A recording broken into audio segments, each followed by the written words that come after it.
Hello, everyone, and welcome to the next episode of the Gamecologists. It's me, John, and I'm here with Kyle and Matt Hi. Otraves.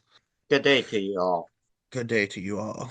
We're going to talk about Ubisoft, which they've kind of fallen out of public approval lately. They used to be an absolute fucking powerhouse Absolutely. when it came to like new Yeah. games. What are Ubisoft games that we grew up with? What are some of the ones that you guys like? Matt, you go first. What's an old Ubisoft game you played? An old Ubisoft game that I played that I really liked. Well, it's kind of a tie between Splinter Cell Chaos Theory and Warrior Within, Prince of Persia. Those two series from Ubisoft are my favorite franchises, but if you're forcing me to pick a single game, it's a tie between those two. Okay. So I've been playing Assassin's Creed since the second one. I played a lot of Far Cry 2 when it came out. I played the original Far Cry a little bit. I had a cousin who had it, and it's okay. It's a first person shooter. It wasn't until 2 that they started doing like really crazy shit, in my opinion. What about you, Kyle? Did you have any? I played Rayman off and on as a kid, like a little kid. Well, not as old anyway. But I put a lot of time into the first and second Assassin's Creed games. I did touch Splinter Cell a little bit, but didn't really get into it until later. I'll go in more in depth on the reason why, but I stopped caring about Assassin's Creed after two. Like I didn't like three. I know Black Flag is good. There are good games in the series later on, but I just stopped caring. It was all the same fucking thing to me. Yeah, I mean, I could see that. I could see Yeah. where someone would get that assumption. Hmm. I also played Rayman when I was younger, and I had Splinter Cell for the GameCube, the Yeah. first one. Hmm. That game was so fucking cool. Well, Hmm. especially I don't know if I'd go back to it now. No. If I was gonna play that era of Splinter Cell, I would just play Chaos Theory. Yeah. Now, what I did next, or what we did next, is so a lot of people nowadays, Ubisoft seems to have fallen out of favor with its fan base for a multitude of reasons. So what we did is we came up with a list of games that they made and put out in chronological order. Now, this is not, I was gonna do every single game that they ever made and put it in one big list, but holy fuck, they made so many games. Like, it would be ridiculous. So what we did, starting from the beginning and going up to present, we listed games that just meant something to us or games that we consider to be milestones. We're not going to put fucking Monopoly or Uno on the list. We talk about things like their first game was it was a game called Zombie in 1986. I never played it, Nope. but I think their first big hit was Rayman in 1995. That game was hard as fuck, but aesthetically gorgeous, especially for the PS1. I think it was on Sega Saturn and some other consoles back then. But I think that was the one that really put them on the map. 5 years later, they acquired a company called Red Storm Entertainment, which was co-founded by Tom Clancy. Basically, that's where the Tom Clancy games came from. They were out there making the original Rainbow Sixes and Ghost Recons and stuff. And then Ubisoft acquires them and keeps putting those games out until they actually acquired the Tom Clancy rights in 2008. And it has been that name is a fucking cash cow for them. Yep. I would agree. I don't really play all of Uh, them. I like Splinter Cell. Yeah. The difference between Ghost Recon and Splinter Cell is strictly a stealth game. Ghost Recon is more of a tactical shooter, along with the Yeah. Division. Hmm. And like I know for you, John, you don't really care for tactical shooters like that. I mean, I don't completely hate them. Yeah, I but don't it's know. not your cup of tea. I don't know if I would compare Ghost Recon and the Division. Now, granted, I'm thinking about I played the original Ghost Recon, but that was so long ago that I barely remember it. So thinking about like if you compare like Wildlands to the Division, I can see how Wildlands you could set up so where like if you're playing by yourself, you can tag people and have them shot in a specific order by your team. Yeah. And you have a drone and all those things. Like I would call that a tactical shooter. The Division is just like an RPG It's a where looter shooter. everybody's a bullet sponge. I wouldn't really Yes, call that a tactical shooter. It's like It's just it. it it's a looter Well, shooter. I hate those you're games where you can shoot a guy in the head and they don't die. Yep. well. Okay, so Kyle is half right, where it is a looter shooter, but it is still a tactical shooter because the way the enemies move, you have to figure out your way around them. What are your best options? Use cover, move from cover to cover. It's just not run down the line and shoot a bunch of people. Because if you don't use any of your gadgets or you don't take the time to think about how you're going to approach the situation, you don't check your cover and things like that, you are going to die. Well, we'll get into that game a little bit more as it's on the list somewhere, but I did not like that game. But that's just me. Hot take. I know a Mm-mm. lot of people like it. It was very popular. I thought that game was boring and fucking just bland. But that's me. I had fun playing it for about a week and then I got over it. So let's see. Back in 2003, they put out the original Splinter Cell and Prince of Persia: Sands of Time, which I think were massively Oh both yeah. very good games. I love Prince of Persia. I put a lot of time in that game. Now, granted, these aren't, again, the ones we're listing are not the only games that they made. It's just what we consider to be milestones or important to us. So then, 4 years later, in 2007, that was the first Assassin's Creed.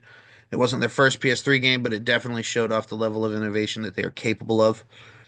I liked that game. I didn't beat it because like you go from city to city or town to town, whatever they call them back then, village to village. And basically there's a few tasks you have to accomplish where you like pickpocket a guy or I think interrogate a guy or and you're basically as you do these you gain intel on where your target is. And I did I don't know, a number of those. I got to a big city and I'm like, it's just do the same thing again Yep. and again and again in a different Yep. setting. While the game was good, especially for the time, by the time I played it, I think it came with Revelations. Like Yeah. you got a free digital copy of the original Assassin's Creed, and that was when I played it. And at that point, I'm like, this is cool. I get it, but I'm just gonna play Revelations and make grenades and throw them at people. Mm. You could make grenades in that game.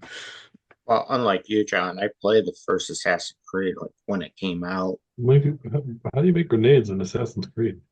You make like these bombs. It's in Revelations. They're in Yeah. Constantinople, I believe, and they're like, hey, we're gonna teach Okay. you how to make bombs. Okay, yeah, I don't care about that one. That's all right. You were saying, Matt?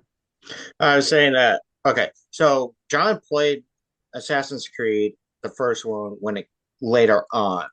But when Yeah. you play it at when it first came out, it was absolutely astounding for something like that Oh during its yeah. time. So I can understand where John is like, oh, I'm gonna just go play Revelations because Revelations is like the fourth one that came out by that time. So they obviously Yeah. improved over time. Yeah, But totally.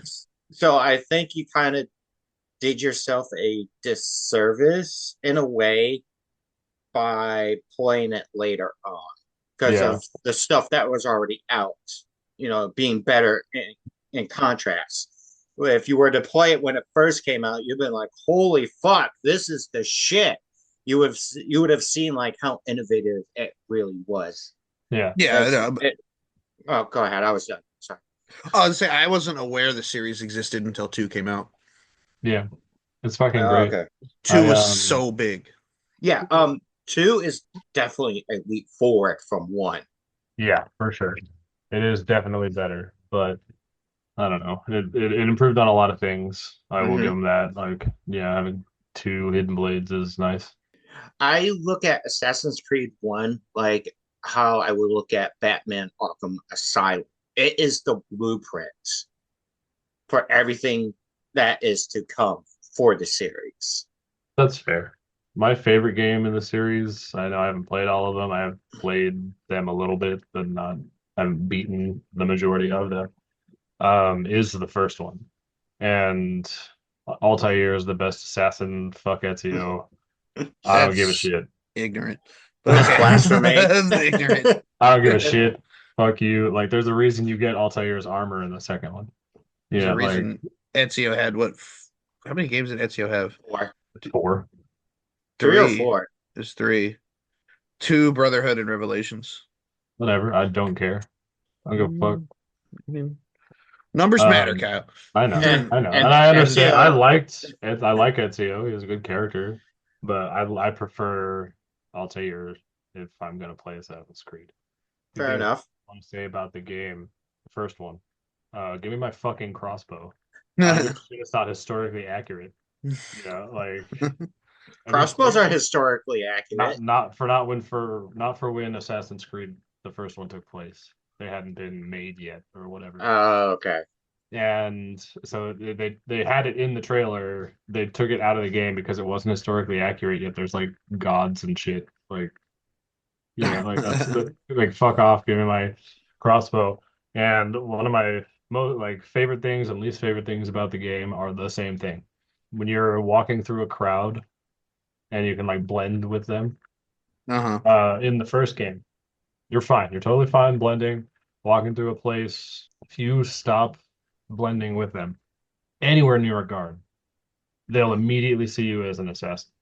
They'll just assassin and like just run at you. Like it was fucking insane. They Like did that how, better in sequels. yeah, yeah, of course. And that's going with Matt like that. It was the blueprint for the everything to come. But like that shit's hilarious. But fuck off, leave me alone. Yeah. Like, I'm just trying to be an assassin. You're lucky I'm not killing you. Yeah. Well, like You now know? I have to. Yeah, no, I have Although, to. although the way Altair and the rest of the assassins dress, in comparison to everyone else, you kind of stick out like a sore thumb. Shut up. You're saying it's suspicious to wear a hood and like 30 daggers? Like, get out of here. Yeah, super Fuck off. suspicious Couple swords, who cares? when everyone else around you isn't wearing a hood. It A doesn't have gun? 30 Like daggers, swords, and a gun. The next one I put down the list is Far Cry 2, which I love that game so much back when before 3 came out. 3 came out, changed fucking everything. But yeah. before that, 2 had let me see. So it was an open world game, but you have malaria, so you have to keep up with your malaria medication and do certain missions every once in a while so you don't die of malaria. It also it had hang gliders, it had vehicles. You could throw a Molotov cocktail and light a whole field of grass on fire, which you could do it in the later ones, but it was newer then. It was really cool. Weapons had a durability. I don't think they actually had a meter. It was a visual thing. You could see the guns getting shittier and shittier, and they'd eventually explode You lost me. in the middle of a firefight. What do you mean? I don't like durability in my games. Like I don't give a shit Oh, about that. okay. That being that realistic, I don't give a shit. Okay. But Just but saying. I agree with Kyle because I mean I know this isn't part of Ubisoft, but when they put that shit in Tears of the Kingdom and Breath of the Wild, it's like get Mhm. the fuck out of here. Yeah. I thought that was fucking great, and I love those games. I'm sorry, my fucking Master Sword has a battery. Yeah, Like, fuck it's a off. mystical, magical sword that is meant to defeat evil. Like fuck you, it doesn't need a recharge. Yeah, Just say you're bad at Zelda. I'm not. But anyway, Far Cry 2 also had introduced I think they still use it. Well, I don't know about 6, but I'm pretty sure it was in 5. But basically you can create your own level, like Tony Hawk style. There were so many interesting levels. Like one that stood out to me was someone made Grove Street from San Andreas in Far Nice. Cry 2, and it looked exactly like Grove Street, like the cul-de-sac. The only difference was it had the vehicles like they get like a Jeep and the Doom buggy and shit from Far Cry 2 instead Yeah. of, regular cars, but it was Grove Street and it was amazing. I spent so much fucking time with that game. I remember riding my bike to the GameStop on what was it, 54th and El Cajon, Yep. and I worked at that one. yeah, No, I didn't. I get there, and I'm looking for stuff, and I settle on Far Cry 2, and I'm talking to the guy at the counter for like a while. He sells me the game. I say thank you. I get on my bike. I ride all the way home. Open it up. The fucking disc isn't in there, Oh and my I God. called the guy because I don't know if anybody's not been to GameStop, but you obviously you grab a case off the shelf, you walk up to the front counter, and they have it behind the counter. So as you're buying it, part of their job is they get the disc, put it in the case for you. But me and him were just talking about video games and bullshitting that Yeah, it's neither your one of us fault. noticed. Well, I called him and he's like, it's on the counter right in front of me. I'm looking at it. Yeah, see, it was your fault. You distracted him. So I had to get back on my bike, ride the fuck all the way back up there, Yeah, I got the game and I'm super glad I did. I don't know if I would ever go back to it nowadays because if I'm gonna play Far Cry, 5 is not the best in terms of story, but in terms of shit to do around the world. If I'm in a Far Cry mood, I'll probably throw on 5. Hmm. But Well, that game, I loved it.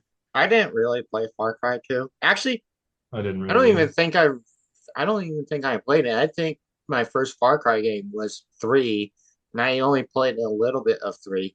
I really got into Far Cry with Far Cry 4. Yeah. Yeah, Like it's a good one.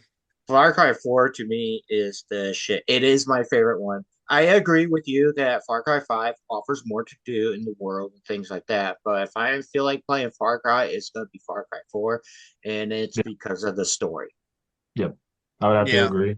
Again, I don't think I would ever go back to Far Cry 2, but when none of the sequels existed yet and I had that game, I remember I remember sitting in the waiting room of a doctor's office and they had Game Informer and I was reading it and there was like a not so stellar review for Far Cry 2. And I don't know if you've ever had this experience where maybe it's different now because of the internet and how everything's so accessible, which there was internet back then, not like there wasn't, but things are a lot We different had now. But sitting we had there, forums, and you had to go yeah. onto chats and actually look for shit. Now everything's at your disposal with just one Google search. Well, like you're looking Yeah. through a magazine, you're like, oh my God, they have an article about this game that I really, really love. Because in around that time, Far Cry 2 was my game. I played that more than anything else for a couple of years. And I opened up the magazine, and they're like, yeah, it's a piece of shit. Like, fuck you guys. Like, Yeah, right. I mean, Far Cry 3 is definitely my favorite. I mean, I put a lot more time to that game than the other ones, probably, except for maybe 4, but it's close. But I do think that 4 is a vastly superior game. Yeah, I'm just playing through Far Cry 3, not recently, but a little while back. I'm like, where the fuck is my wingsuit? And I forgot that was in 4. It's like I just want to jump off the top of the tower. I don't want to have to like zip line down, get my car, and drive to another place. So there are improvements that are definitely better, and I do think 4 is the superior game. But if you had to give me one to pick to play, I would probably play 3, just because I know the game a little better. All right. I think story wise, it's the best one. Yeah, I would say 4 and 5 are better games. Like yeah, you and I, we've all co-opted 4 and 5. And I Mm-hmm. yeah, don't think you can do that in 3. There's just more shit to do. If you want to run around and have a great time and drop bombs on people and jump out of airplanes and helicopters and shit, play 5. If you yeah, want a better story and a fucking awesome villain, 3. yeah. And he's not even the main bad guy. Yeah, he's not. Yeah. But Fucking Well, anyway, boss is so fucking good. Like he's the bad guy, but he's not. well, we'll touch on him more when we get to that actual game on the list. We're almost Yeah. there. Yeah, I or know. was that? I know, I Hold can in, see it. hold in your orgasms. Um, Don't tell me what to do. Hawks, Hawks from 2009. That game is so That was fucking weird. I was gonna say that was a Kyle edition. I'm vaguely aware of it. I I remember didn't, seeing the case in GameStop. yeah, I didn't Wait, play it for very long. which one is Hawks? It's like Ace Combat a little bit. It involves jets, but like Okay. you could talk and communicate to your fucking like squad and like tell them to do shit. Oh, that's Like that's it is an innovation that I think would be cool. that is super And like cool. Like, a Ghost Recon that's not Siege, like a single player mhm. game or even co-op, you could communicate with your like AI squad and tell them to do shit. Like that would be fucking cool. That is really fucking cool. That's super neat. Like you're in the middle of combat, you need your wingman to break left or something and Yeah. hit the flank. Tell them Yeah. to do that. Yeah, it'd be fucking cool, but no, it didn't do as well as the other Tom Clancy games to my knowledge. I mean, All right. tell us down in the comments how it did. I don't fucking know. It was fun for a little while. I played it with one of my other friends and we had a good time, but there wasn't a whole lot of longevity to it. Sucks when they have like really cool ideas for a game, but the overall game just doesn't do well. Yeah. So then that innovative idea just gets swept under the rug and they don't try to implement that in another game. Mhm. Sometimes you make something really cool and really innovative and interesting, and either people don't resonate with it or it doesn't click right away. I can think of movie examples like what's that fucking movie? Grandma's Boy. Absolutely bombed in theaters, did really, really shitty, but then as soon as it hit DVD sales, that's when it had started to pick up traction and people Yeah, started to enjoy it. But Right. does that still define its success? It was the same thing with that with Mallrats, the Jay and Silent Bob movie. Absolutely Hmm. bombed in theaters and was a commercial failure, and now is a cult classic. Like I a feel lot of like never seen it. Kevin I feel like Kevin Smith movies kind of don't do well box office wise, but once they reach DVD or stream, that's when the numbers go up for him. and with Mm. things like with big projects like movies or video games, with how much money and how much effort is put into them, if it takes that long, it might, it might not matter anymore. Like the window of success is gone. Like the game's still Yeah, there, you could still get it, but like you're not going to get a Hawks 2, whether it deserves it or not. I'm just saying, like, even if we didn't get a Hawks 2, for them to take that one idea, they could have put it in a different game that was doing well. So even that if it's way, like even if it's a more bare bones like like flank left or like hold back or whatever whatever the commands hmm would be, like very bare bones, like it would still be cool to implement them in a game. right, you Because have a foundation, just build on yeah, yeah, and even if you have to step it back, because I think the problem with Hawks 2 is that it had trouble understanding things. that. Hmm. Most sometimes, like sometimes it just wouldn't do the right thing. It would do something completely different, or like it would just not function correctly. Like I said, And kill him, stop grabbing his ass. exactly, exactly, no, you'd call for like an airstrike or like a mortar squad or whatever, whatever it was, and it would just do something different. Like it just wouldn't hear you correctly, All right, which so kind of sucked. moving on from that, this is the part where I don't want to just plow through all these games too fast because these are ones that I really like. Assassin's Creed 2 came out, and this is when I noticed like we put it on a list and you put it in chronological order with the years next to them. This is where I think there was 1 year more recently, but this is where they started doing Assassin's Creed every fucking year. Or Pretty much, a yeah. game that's that big and takes that much effort shouldn't be shat out every year. R Well, I real quick, there was a Hawks too.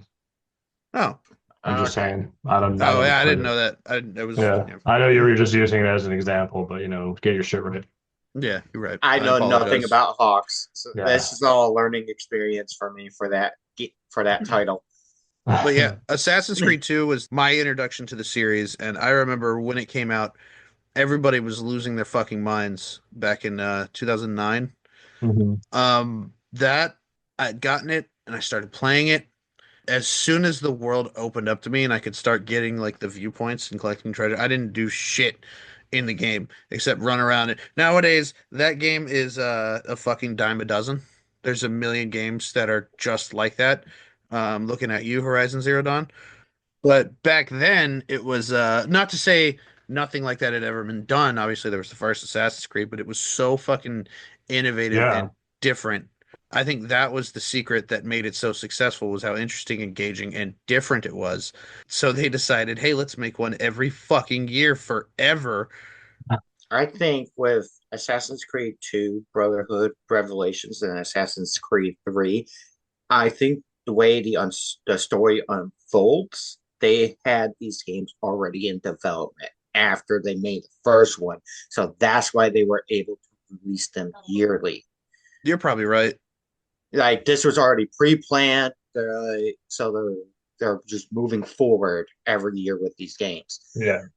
The next Um, one, brother. Oh, sorry. Go ahead, Kyle. well, yeah, into before we move on, I loved playing the multiplayer with my friends into like it was great. That wasn't until Yeah, Brotherhood. that was definitely pretty sure that was in two. I remember Well, Brotherhood being the first one. I don't remember a multiplayer for either or because I didn't play with friends. I just play these games by myself. Oh, I guess it was Brotherhood. Never mind. It wasn't really like something you play with friends, and It was, you could. well, I mean, you Was it could. was it in the same vein as Hitman, where the multiplayer was you had to go and do the assassination the way the previous person set it No, up? no, No, I can no. tell you exactly how it Yeah, the was. multiplayer was way different than that. That was the Okay. first multiplayer game because I always sucked at online games, and that was the first one. The first time I played it, I got first place, and I'm like, oh, okay, I'm hooked on this. But Yeah. but it was like, oh, I win. Never seen a Yeah. one next to my fucking name in an online lobby. Like, but basically, No, so let's say there's eight different character templates. There's like I don't know, a chef, an executioner, a a jester. There's jester, yeah. yeah, eight different types of characters that you and everyone else can choose from. And Okay, I'm starting to remember this now. But continue. when you're walking around in the match, all there's a shitload of NPCs, and all of them are one of these eight character templates. What you need to do, I think, if I remember correctly, I think they marked someone as like it or Yeah, someone kind was the of. target, and you had to go and find them. And people had different perks where for like 30 seconds you can change your character template. So if they're looking for a jester, you can hit R1 or R2 and you'll turn into the executioner, and people can walk right by you. Yeah. You can Yeah. also kill them, and it's all a big guessing game. So like if you're walking through a crowd and you have your target and you kill them and it's the wrong person, then it's pretty obvious. Like everyone can see like, oh, that's the guy, because they don't know that you're a player character either. You're trying to Right. blend with this crowd as well. So it's There just a there were giant some cat and things, mouse game. yeah, essentially. Hmm. There was a problem with the multiplayer that I found, and I wasn't the only one that found it. I'm sure I saw it somewhere online at the time. So in the main game, just a single player game, if you wanted to blend, you could like sit on a bench. That was one of the options. Yep. But you would always sit in the middle every time. Didn't matter. Your character would always sit in the middle. They put that in the multiplayer. You could sit there, so it's like, yeah, you're blending, but it's like only player characters sit in the middle. Hmm. That's it. There's Oh, no bots that do it, nothing. It was the player characters. So it didn't matter if like if you weren't it, like whatever it was, if you weren't the selected target, like they still knew someone was there because you're sitting in the middle of the fucking bench. okay. So it took And away a hiding spot and forever th on every map. this has been a nice segue into Assassin's Creed Brotherhood from I 2010. got one more thing to say about Assassin's Creed 2. And as part of the innovation, and this is something I noticed with Ubisoft, they add little things over time to make their flagship franchises seem innovative, if you will. Okay. And that is, you were complaining about how when you broke away from the crowd, the guards would see you in the first one, and be like assassin, right? Yeah, immediately. And two, the way they kind of fix that is they give you a cape, Oh and yeah, then yeah, depending on which city you're in, because you could go to Venice, Florence, and one other city. There's three cities in Italy that you could travel to. yeah, You would wear the flag of that city, and guards would pay less attention to you. yeah. You could also wear Ezio's family cape, Right. and it would do the opposite. It would give you full notoriety in every city we went to Mm-hmm. wearing. It was just like that was like one little detail that kind of pushed the series forward and as far Yeah, as innovation. sure. Well, also in the first one, there was a button you held to blend. Yeah, Right. And in the sequels, I don't know if it was in the second one or when exactly they added it. I know in the second one, like if there's a crowd of people walking by, you just have to walk into the crowd, and you could see the floor around them kind of change color, and that indicates that you're blending with the crowd. yep, I don't know if it was the second one or they added it later, but you could walk into the crowd and then let go of your controller, and Ezio will just walk with them. yeah. I think that's the second one. Yeah, I so you remember don't that have to too. worry. You don't have to worry about accidentally like letting go of the button or anything. So that gets rid of the like as soon as he drops his hand, there's assassin. Yeah, yeah. Which was a nice upgrade, I will admit. Talking about the multiplayer kind of segues us into Assassin's Creed Brotherhood, which my personal favorite in the Okay. series was Brotherhood. I fucking loved Brotherhood. Had basically the plot is you're going around recruiting people to be assassins. As You you're fight the walking, Pope. yeah, as you're walking around in the city, you can just tap, I think it's L2. You can summon two assassins at a time, up to six as you upgrade it. They'll just show up out of nowhere and kill a guy and then run Nice. away. Like you can just walk by and tap L2 and there's a whistle sound and then a dude just drops out of fucking space Yeah. and kills the guy. It had like missions where you could send your people away so they can level up and bring back rewards or Oh die. yeah. It had Yeah. I there was remember so that much going game. on in the game. It introduced I don't think this was in two, the synchronization where like It was in the first one. excuse me. No, not just the idea of synchronization, but where you're like beat this mission to progress in the story, but beat this mission in under 5 minutes to get the secret 100% Oh optional, yeah. Yeah. I'm not 100% sure, but I think they tried to do that in two. Like I said, I'm not 100% sure. You might be right. This is where they implement it, but I think they might have put that in two. Ezio's origin is great and tragic, and his whole coming of age is a very interesting story. Mhm. Into Brotherhood is like him in his prime. It's like, okay, he's a grown up, go handle shit. Like Cesare Borgia, I thought was a excellent villain. He's a sick, twisted fuck who like had sex with his own sister, and it was Huh. just a really weird guy. He's the only one, Uh, other than random NPCs and people you fight. There are these targets that you go up and you like. He does the whole Requiescat in Pace and closes their eyes. He threw Cesare Borgia like off a castle, Yeah. and it was Yeah. like, yeah, I think that was Bye, the bitch. only time he didn't do that. that guy kind of deserved it. That guy was a piece of shit. That reminds me of a mission I just did in Mafia 3. You go to kill a guy, long story short, and you get to him and you like tie a rope around his neck and then start a Ferris wheel. Oh, But he's like, hey, like, it's decent to let somebody pray before you kill them. He's like, yeah, pray on the way up. Like, fuck off. Yeah, so it just reminds me of that kind of shit. It's like, yeah, dude, you're so fucking twisted. Like, you get death by thrown off a castle. But yeah, Brotherhood was out of the original ones, probably my favorite. There's a lot to do. Instead of breaking it up into like three or four different cities, which not that that was a bad idea in two, they just made I think it's Rome. They just made one yeah. big city, one big ass city. I kind of don't like that they did that. I like the ability to travel around. It made the map seem bigger. Yeah. I mean they weren't, but I yeah. I mean, I agree with I, you. I I like the illusion of that. Okay, I understand that. Like, if you look at it scale for scale, the map in Brotherhood is much larger.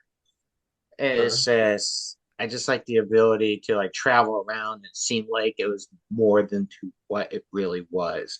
It'd been nice if they kept that for Brotherhood and make the map a little bit bigger for each area. So that way you get the same size as the full map that you do for Brotherhood, just have it broken up. Yeah, Okay. but Yeah. that game was awesome. I don't know if It we have anything was. else to add to it. I like this the secret stuff that they put in the game. Like when you fight the wolf dudes to get Yeah, like the secret armor. Like they didn't do that with the previous games, I don't think. I'm not 100% sure because I never really tried to go for that stuff. It was first introduced to me, at least as far as my knowledge is concerned, in Brotherhood. I almost forgot that Brotherhood introduced what is the word? I think they call them kill streaks in Assassin's Creed. No, I think they do call them kill streaks because what it is Oh, yeah, you right. had it made if you got good at it, which wasn't hard to do, it made the Yeah. game so fucking easy. Yeah. It's like so let's say you have to hit a guy three or four times before you go into your actual execution animation, or if you Mm-hmm. counter an attack, he goes into the automatic execute. After you execute a person, you aim at the next guy and tap square or whatever. I think it's square, whatever the attack button was, and Square. Ezio will jump over to them and automatically kill them and the next guy and the next guy and the next guy, Yeah. unless someone interrupts your combo. And you could like there's a training mode where it's just that, and you could just kill people all fucking day as long as you don't fuck up. and Yeah, the combat is just so much smoother in that game. pretty sure that was in Revelations. I think they might have. Yep, I know eventually they did get rid of that because it's as amazing as it is. It's kind of broken. it Um, was. They did get rid Yeah, of it when Assassin's Creed 3 came out, because they changed the. control scheme. They changed the control scheme for three a little Yeah, bit. They tweaked it. but But yeah, moving on to Revelations. I thought Revelations was good. Wasn't as good as Brotherhood. I It don't ex remember playing it. it I think the explained opening cutscene for Revelations was a hell of a lot better than Brotherhood. Wait, Ezio just runs in, just slaughters people. he gets hurt and they break his hidden blade and he has to leave. But Yeah. I remember uh, that. I think the main theme of Revelations is we haven't talked much about Desmond or what's going on outside the Animus, but basically Desmond is I think subject 17 or 18, but there's a guy that they mentioned that I believe is subject 16. Subject Oh some yeah, teenage that number. dude. Basically, what happened was he spent too much time in the Animus and it fucked him up. And in this game, Desmond is kind of teeter-tottering between being fucked up and escaping from the Animus, and he actually meets I guess, a digital saved version of the last guy they were doing this to. So you get a lot more insight into his story, and it's also there are parts in the game where you play as Altair. So Ezio is learning more about Altair, and it is also Ezio's retirement. Like at the end of the game, spoiler alert, he doesn't die. He's like, yo, I'm done. He just walks up, Peace. done, drops all his shit. Walks Moving out. uh, on. it also came with a digital copy of the first one on the PS. Nice. If you got it on PS3, Hey, any of you got 40 bucks that I no, can have? no. No. Damn. Why do you want to get Assassin's Creed? No, the Ezio collection is 40 bucks on the PS5. Uh, Do I'm not not. buy don't buy that, and we'll get into why later. I'm not. Yeah, the next one on the list is Assassin's Creed 3. Now, granted, this is the fourth Assassin's Creed we've mentioned in a row, and Mhm. all of these have come out year after year. Yeah. 2009, 10, 11, and 12. yeah, but There's this is just when the series was still good. So. yeah. This one at least narratively is the last good one in my opinion. Hmm. But I know three had a lot of problems, and there's a lot of people who have like these YouTube videos where they complain about all these different issues with three, and they're not wrong. I still like the game. I loved the story. I love the Native American dude getting revenge for the death of his Honor. mother, which ends up having him run into his father. Just it was just such a great fucking story. It also wrapped up Desmond's story. He manifested his destiny, I guess, and spoiler alert, but the game's 12 years old, 13 years old. But spoiler alert, he dies at the end. Saving the world. Yeah, which was the point of the previous four games. This is the Assassin's Creed 3 is the fifth game in the series. And yeah, they're trying to find out. They're living through their memories to try to find clues that an ancient civilization left because this ancient civilization was wiped out by some kind of like sun-related apocalypse. It was like they figured out how to fix it, but it was too late for them to actually implement the fix. So they're like, okay, let's figure out what they figured out. And they do it. Because it's going to happen again. And using the clues they find in the five games, they get shit together and they save the world. But Desmond has to die doing it. And I'm like, great. This is an excellent ending to the franchise. Or is it? And then three. But that was three. No, I know. I meant, Black the, Flag. yeah. Not three. I I Yeah. didn't mean to say I think three. they solely made Black Flag because everyone had so much fun boating in Assassin's Creed 3. They're like, let's just dedicate a Assassin's Creed Let's just game. make them pirates. Yeah, I thought but Black Flag, the story was bad, the characters were bad. The campaign missions were some of the worst I've played in any Assassin's Creed game, or even up there for like this video games. is But after that, everything outside of that, the open world, finding the treasures, going to different islands and unlocking the viewpoints and going through the checklist of getting like 100%ing different areas. Everything outside of the main campaign is fucking amazing. Like the game was I so good, but the campaign is a chore. well, I was gonna say is if you take away the boating and being a pirate, that game fucking sucks. Agreed. But with the boating and the pirating shit was so big that it was really good. That part of the game. I played the Switch version, which is like the Assassin's Creed Rogue collection, I think. And I got like 97% of the game. I want to say 95% completion. The only thing I didn't do, I found every treasure. I killed every the elite warships that are in the four far corners of the map. I killed those. I 100%ed every single island. I found every single treasure chest. All the away missions where you have to send your ships away, kind of like in Brotherhood, to do piratey shit, and then they come back. I did all of those. The only thing I was missing was the bonus synchronizations for the missions, like beat the mission in less than 5 minutes or assassinate the guard from a seated position, things like that.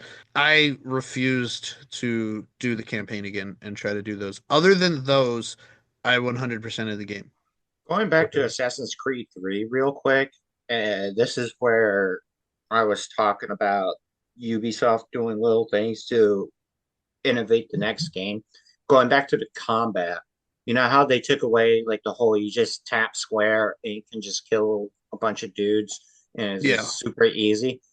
When they took that away and they tweaked the combat for Assassin's Creed 3, it made it a little bit easier so that way you could attack and counter. Especially the countering was a lot easier in Assassin's Creed 3.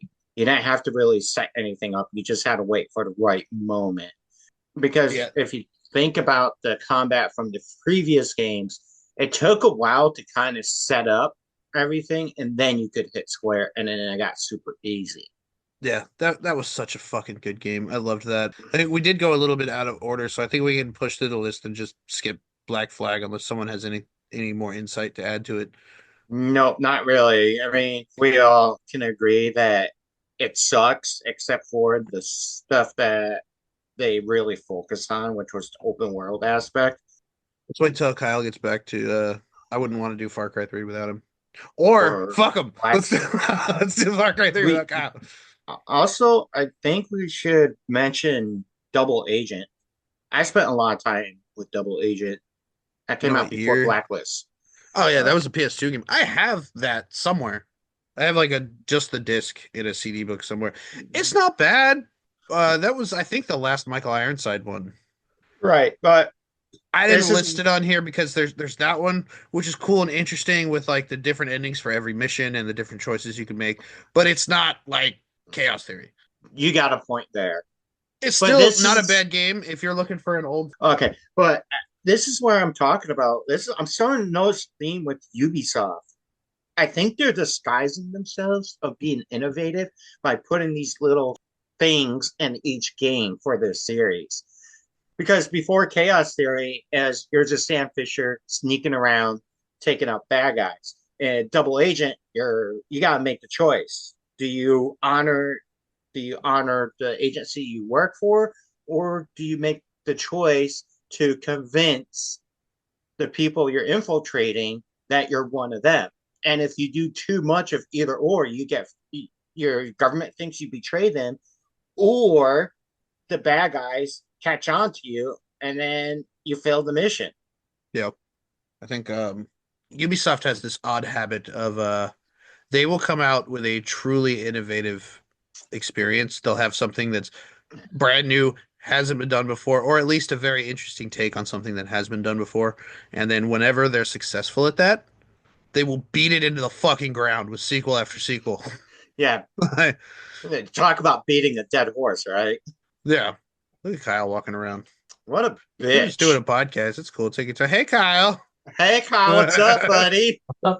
We weren't we talking wanted to shit. we wanted to wait because the next game on the list is Far Cry 3. We didn't want Oh, to I do it without appreciate you. you. Yeah. We Sorry. talked about how awesome it'd be to have Kyle talk about Far Cry 3 with us and not how he's a bitch for walking around.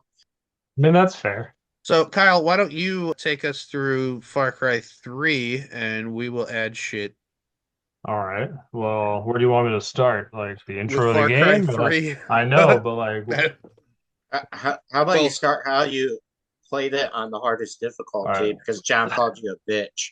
I think like the He fact that did. you That's not what he didn't said, but the fact that you didn't really play two, yeah, because yet three in terms of like first person shooters was so innovative and so different and yeah, really, really good. To see what it was an upgrade from compared to yeah. two is night and fucking day. Three Well, is so I much better. played it, just not a lot at all. I didn't beat the game. I played it a little bit at a friend's house or something, and went home and didn't own the game. It might have been me. I used to I, play it a lot, I like a doubt it. lot. Anyway, first I turned on my console. I'm just kidding. But you start the game off as this like rich kid, on vacation with friends and family and brother or whatever, and you Friends go. and family and brother. I meant to say friends and I know. brother, I'm sorry. but I'm sorry. yeah, friends and brother, and you go like skydiving or something, right? And then you guys get captured and a bunch of you get killed. Spoilers if you haven't played a 13-year-old game, fuck off, I don't care anymore. And you guys get captured by Voss, who was arguably one of the best villains of Far Cry, of any game really. I think it's And the narrative peak for Ubisoft. yeah, absolutely. Yes. Yeah, he lets you go, but he kills your brother in the process. He doesn't really like let you go. He makes you run and you get away. And you go through the whole game fighting on this island, going like doing towers and unlocking the island, both islands that you go to, and getting weapons and just a bunch of shit and tattoos because that's how it's tracked. It's how all your abilities are tracked is tattoos. Yeah, your skill tree is And visible on your arm yeah, it's with fucking a cool. tattoo. Yeah. Also, if you've been It's pretty shot fun. 20 times, just like pop your thumb back into place and you'll be fine. Or you take a Yeah. piece of Yeah. metal and dig Yeah, out the just dig bullet. out one of the bullets in your arm and you're fine. It doesn't matter. You got six in your heart, it's fine. What else can I say about this game? It's fucking fantastic. Fucking play it, everybody.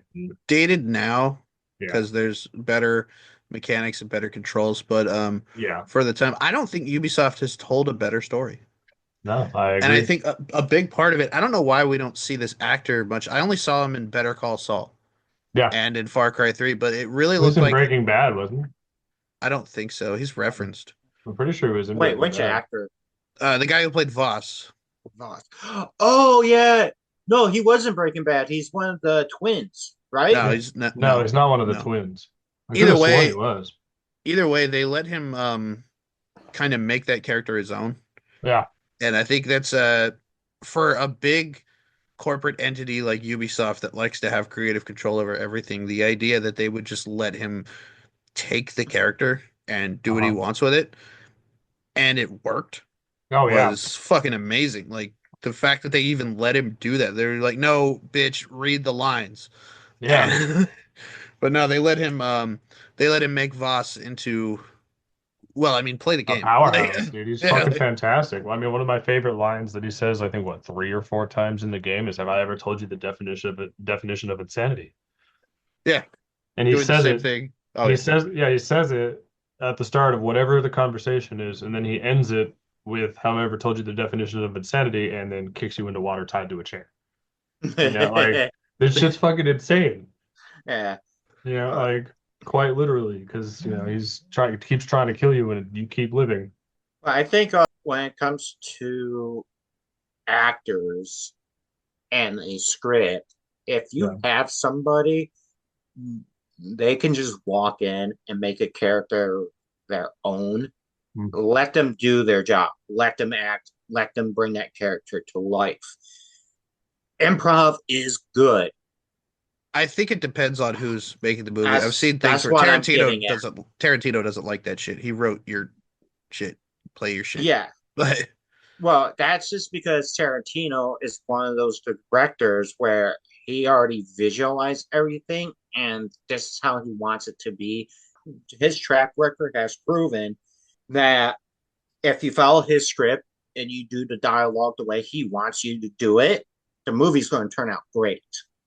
So that's what I was ultimately getting at. Like, if you're going to work with someone like Quentin Tarantino or another director where they just fully visualize how the script is going to go, how each character is going to be, follow that script. Maybe you want to use a little bit of improv to give the character a little bit more personality because Brad Pitt did that, and then Quentin Tarantino was like, "Well, now we got to do it that way." Because it was just absolutely perfect. It was better than what he expected. Yeah. I'm talking about what something a certain way that Brad Pitt said in Inglorious Bastards. However, if you're working with a director and they don't know exactly what they're doing or they don't know how they want a character to be, that's when you, as the actor, need to step up and bring that character to life. Have you guys, speaking of, actors making characters their own, it's not in a video game, but you guys know the guy who plays Abomination? Yes. Yeah, Okay. yeah, he's in Can't Timmy's remember his Gamecologists. name. Yeah, I can't remember his name. He's fucking great. Is it Tom or He's Tim Roth? Tim Roth, I think. But anyway, he's in a movie. He's very young, but he's in a movie called Four Rooms, and I've talked about the movie That's a great before. movie. Yeah, it's fantastic. So you know what I'm talking about. Like Mm-hmm. he's playing a bellhop in a hotel, Yes. and he goes through four rooms in a hotel throughout the night. And the last one has Quentin Tarantino in it, and it is Yeah. by far the best room in the entire fucking movie because it goes through the movie or each room, and it's 20, 30-ish minutes long for each one. Mm-hmm. And I won't give away any part of the movie, but like they're doing a bet and they call the bellhop up because need somebody impartial, and it's got Mm-hmm. Bruce Willis and another character from the second room he goes into the night. She's just chilling up in the hotel room with everybody. And they're all drunk out of their fucking minds doing this bet but for a car, and it's from an older movie I can't remember the name of, like The Man from Reno or something. Like I don't remember the name of Yeah. the older movie that they're doing, but it's so good because he does exactly what I would do in that situation. So I can relate to that fucking character. They offer him a bunch of money to like chop a dude's finger off if he fails to light a lighter 10 He times. just fucking without And hesitation. the guy goes once. He does the first one, fucks it up. The lighter doesn't light. He chops the finger off, grabs all the fucking money, and walks out counting as the credits roll. And Yeah. it's just such a great way to end a room. That And was a great him movie. him playing a bellhop that way, like, it was so good. So if you haven't seen it, I highly recommend it. I used to have it on a flash drive, but I don't anymore. Well, outside of the game's narrative, Far Cry 3 added a lot. It was a massive upgrade to Far Mhm. Cry 2.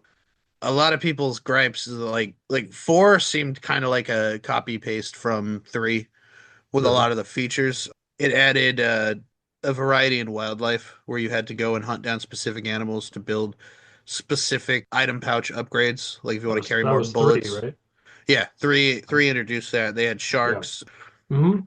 boats, different vehicles, the wingsuit, the parachutes. Basically, it added a lot more that you could do. Like if you wanted to say, "Yeah, I'm not gonna play any of the story today," there's still a lot to do. Oh yeah. I did Um, that the last time I played it. I fucked around and just went and got all the fucking towers and anything that was right next to the tower. Like I didn't like go out of my way to do the story unless it was right fucking there, like blocking the tower. Like I had to do it to get to the fucking tower. And so if you don't want to play the fucking story, you can still kill hours of your day. Yeah, well, the next game on the list is Splinter Cell Blacklist, which I know Matt and I played a shitload of back in the PS3 days. Which one was Yes. Blacklist? It It's was the the last one. yeah, it's the last and final installment of the Splinter Cell series. Splinter Cell Blacklist was for me. I had kind of a bias. I liked Splinter Cell. I've always liked Splinter Cell. I was always more of a Metal Gear Solid fan, and Blacklist was the first time that I had to swallow my pride and think like, I think I like this better than Metal Gear Solid 4. Mechanically, it was a better game. It had this really interesting system for it wasn't an open world game. It was level by level, like Yep. most Splinter Cell games. So there were three categories. There was Ghost, Combat, and Panther. Mhm. And depending on how, so to get Ghost, the best way to do it is like if you can make it through sections of the level with it. It's not like knock people out and don't get caught, but go through the level without interrupting their patrols at all. Yeah. That Panther shit's is hard. Yeah, Panther is you're going through and you're being completely stealthy, but you're also like killing people or knocking people out. And combat is combat. Obvious. Yeah, I You got just combat kick a the door, just lot. shoot them. Yeah. The thing I really liked about the Splinter Cell series, it made you choose between one was a good time to be lethal and non-lethal because you could get away with being non-lethal in Metal Gear. In Splinter Cell, sometimes it was better just to kill the guard and hide the body. And sometimes it was better to knock them out and then move on. And same thing with picking the door or breaking the door. Because a guard would walk in, do on their patrol, and if they notice, like if they notice the light is off in the room, they'll open the door, and then they'll notice that the door jam is broken, and then they set the alarm off. So Splinter Cell gave you a lot more options of how to handle each scenario as you're making your way through the level Yeah. versus what you got in Metal Gear. I love Metal Gear obviously because of the story and all that shit, but the gameplay is far superior in Splinter Cell. In Blacklist at least, I'll concede that. While I like both franchises very much, like per capita, I would say Metal Gear is better. I preferred Mm, Metal Gear Per better. capita. Yeah. Metal Gear Solid 3 shits on Chaos Theory. In I my don't know opinion, about Yeah. I would say just about every aspect of Metal Gear Solid 3 is better than Chaos Theory. The story, the stealth mechanics, the shit you can do in the game, your options on how to tackle certain scenarios. Chaos Theory is still great. I'd still, if I had it in front of me, I'd play it. but Choosing between the two, it wasn't until Blacklist, which was sadly the last one, I that I was know. like, okay, they finally, in at least in just in my personal view, they're finally eclipsing Metal Gear, and then they shut it down. I know, dude. Like, come on. Give me more Splinter Cell. Bring Sam Fisher back. yeah, Yeah, Michael great Ironside's character. still alive. I know he doesn't voice him, and he didn't voice him in the last couple, but Yeah, he did. not in Black. He's not in Blacklist. Really? It's somebody Blacklist, and there was one before it. It's somebody else, Oh, but in all of like the PS2 era ones, huh. it's the metal arm guy from Starship Troopers is Sam Okay. Fisher. I didn't know that. Now, all right, next is Black Flag, but we already talked about that. Like, I didn't And like then Black the Flag as stick of much. truth. I fuck Fucking, as a big fan of turn-based RPGs, I thought Stick of Truth was fucking awesome. yeah, Like, it was a breath of fresh air. They don't make shit like that as much anymore, especially like Ubisoft or like AAA status turn-based yeah, RPGs are becoming rarer and rarer as the years go on, and just South Park had fuck you money and we're like, we're gonna make the game we want to make. yeah, Saw in the interviews they liked Earthbound when they were younger, and it's rare to see, it's uncommon to see turn-based RPGs that take place in a modern setting. yeah. And that was one of the big True. standouts for Earthbound, and that was something they took over to Stick of Truth, Hmm. which that game, it's great. Play it. There's my review. I mean, weren't they gonna make like wasn't it hinted that they were trying to like make a Legend of Zelda that was like in the future? I I don't feel like know. I feel like I read that somewhere. If I'm wrong, I'm wrong, but like I feel like that they were gonna do that, and not like an Ocarina of Time or Majora's Mask, where you can like time travel between whatever, like adult Link and Kid Link. Like that's not what I mean in the future. Like it was a futuristic setting. You mean in the future, like compared to like reality? Are we talking about cars Yeah, and like planes and stuff? yeah, no, I mean like in relation to reality, like it'd be like like Spider-Man 2099. I don't Like know. so in the future, like a futuristic Legend of Zelda. I don't know. I feel like I read that somewhere a long time ago, but Probably got canned. yeah. The next game is Watch Dogs. Did either one of you guys play that? Nope, it never grabbed my interest. I played it a little. I didn't really care for it. Which one? Watch Watch Dogs. Dogs. Yeah, I played the first one. I had fun, but I'm good. Yeah, I wasn't really into it. You go around the city, you can hack shit with your phone, and yeah. I wasn't really super I into will it. say, I will say you should learn if you're gonna like use one of like the pursuit breakers or whatever with like those poles that come out of the ground. Make sure you time that right. Yeah. Because I did it thinking, oh, it'll just do it automatically. Like it'll do it right after I get. No, it puts them up. Like they're up there now, and just right into them. I'm like, oh, I'm arrested. Next is Assassin's Creed Rogue and Unity, which is another. So far, we're still on track with every fucking year Yeah. since Assassin's Creed 2. I didn't really play those. Is I that the didn't one play that Rogue. is that the one that came out and it was a buggy just mess? That was Unity, and it still is a buggy Okay. mess because I have Unity. But this Unity. is when they changed the parkour aspect of Assassin's Creed, and they tried to refine it. Like they made it more simple. You would like hit circle to climb down faster, and you would hit X to climb up things faster. And depending on like when you're running across the rooftops, like if you see a drop coming, you would hit circle and then you would move across it and get down it faster versus the previous games. They tried to they just kept the same combat from three and just tried to make it smoother, but everything about the game it was just so buggy and I didn't get very far into it because I got so annoyed when I tried to go up and through a window, the character would just jump 50 feet to the left or right. When I'm pushing up and the entrance button into the window, it's like, no, go in the building, But not across the building. at least you're still jumping onto the building. You know, the older games, you just jump off the wall to your death. That's true. That is I'm just true. saying, you know, it hasn't always it's always been not the best. It was Yeah, fun. It was a fun way to climb up a building, sure, but it's always been not the best. yeah. They You know, really tried to fix it with Unity, yeah. I like my but characters to have faces though. Just throwing it out yeah, I but remember like that picture. Unity, there. it was just so buggy, I and know. it still is. It's better than when it first came out. I played maybe like I don't know, just a little bit of the game. I don't know if I'll ever re-download it and try to Nope. work my way through it. Probably not. That But was well into me not giving a shit about Assassin's Creed Yeah, anymore. yeah, That's me how long it too. took for yeah, me. I'm just saying, like, those kids can work in the mines and the factories. I'm not gonna save them. I mean, it takes Yeah, place in that time period in London, right? Like, France. It's during the Revolution of France. pretty sure they had okay. more than one revolution, but It's the first revolution when they started guillotining people, yep. Well, unless we have something else to add to that, we can move on to the next Good. game, which is Far Cry 4. which is Far Cry 4. Ooh, Far Cry 4. My John, take us personal away. fave. Huh? Matt, take us away.